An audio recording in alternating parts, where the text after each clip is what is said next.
Tell me that you want me, and I'll be yours completely, for better or for worse.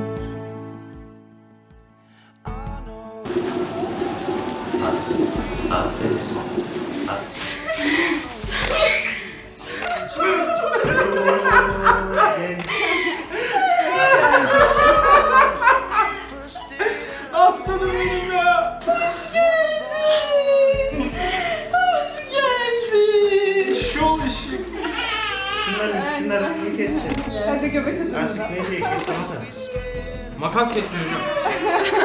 Prepared for what is yet to come. Hadi canım bak. Sana da